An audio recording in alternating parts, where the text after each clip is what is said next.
برادران اسلام، السلام علیکم ورحمۃ اللہ وبرکاتہ۔ آپ حضرات سے گزارش کی جاتی ہے کہ خود بھی قرآن کریم کی تلاوت، ترجمہ اور تفسیر سماعت کیجیے، اپنے عزیز و قریب رشتہ دار کو بھی شیئر کیجیے تاکہ آپ اس کے ذریعے صدقہ جاریہ کے مستحق ہو جائیں۔ اعوذ باللہ من الشیطان الرجیم،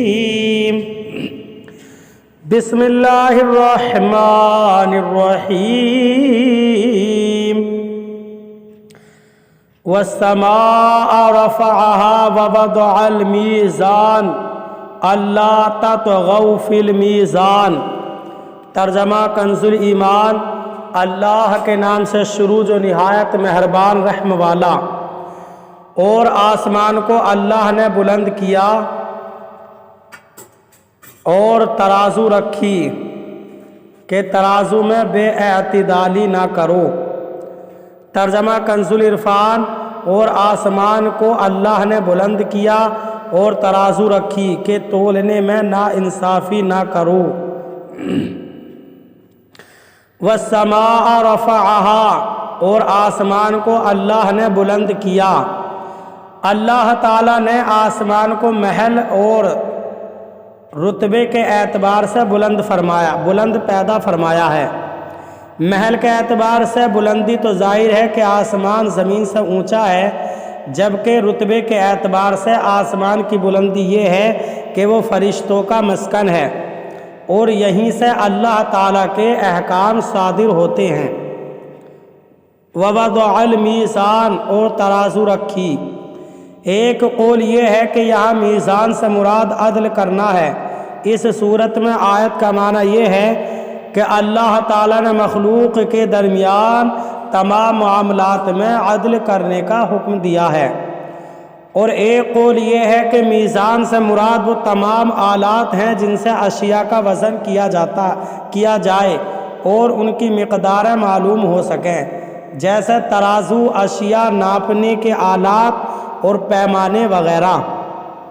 اس صورت میں آیت کے اس حصے اور اس کے بعد والی آیت کا معنی یہ ہے کہ اللہ تعالیٰ نے زمین پر اشیاء ناپنے اور تولنے کے آلات پیدا فرمائے اور اپنے بندوں پر لین دین کے معاملات میں عدل قائم رکھنے اور برابری کرنے کے احکام نافذ فرمائے تاکہ وہ ناپ تول میں ناانصافی نہ کریں اور کسی کی حق تلفی نہ ہو۔ اللہ تعالیٰ کی جس نعمت کا بیان اس آیت میں ہوا، اس کی اہمیت کا اندازہ اس بات سے بآسانی لگایا جا سکتا ہے کہ لوگ اپنے ساتھ غبن اور دھوکہ دہی پسند نہیں کرتے، اور نہ ہی کوئی اس بات پر راضی ہوتا ہے کہ دوسرا شخص کسی چیز میں اس پر غالب آ جائے، چاہے وہ چیز معمولی سی ہی کیوں نہ ہو۔ لہٰذا اگر ناپ تول کے معاملات میں عدل و انصاف اور برابری نہ ہو تو معاشرے میں جو جھگڑے اور فسادات برپا ہوں گے اور آپس میں جو بغض و عناد پیدا ہوگا وہ کسی عقل مند سے ڈھکا چھپا نہیں۔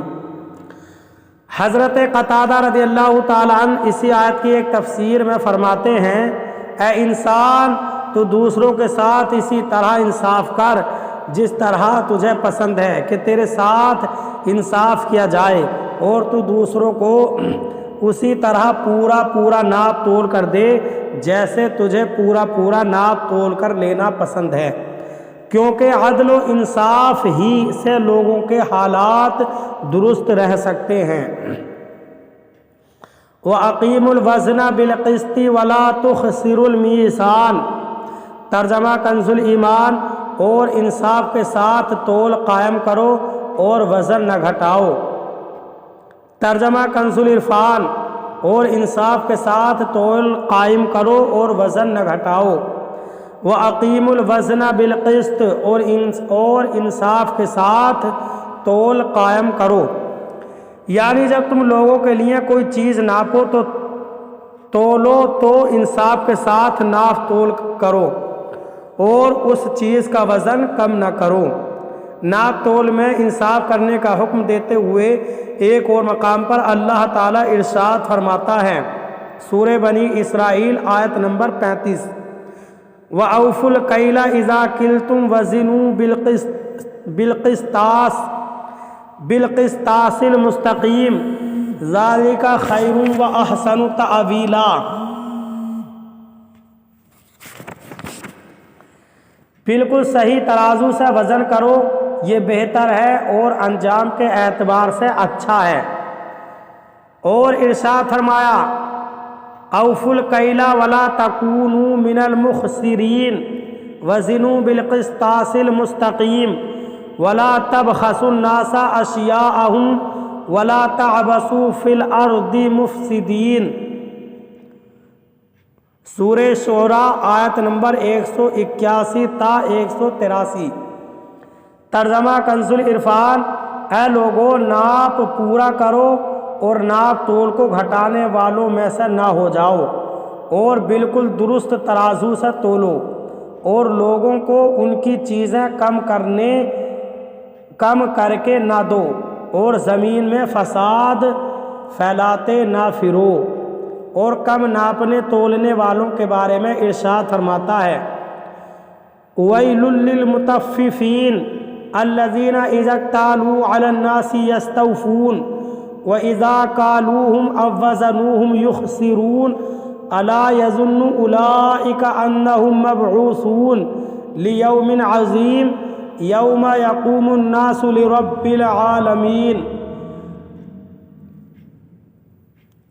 سورہ مطففین آیت نمبر 1 تا 6۔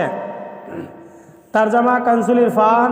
کم تولنے والوں کے لیے خرابی ہے وہ لوگ کہ جب دوسرے لوگوں سے ناپ لیں تو پورا وصول کریں، اور جب انہیں ناپ یا تول کر دیں تو کم کر دیں۔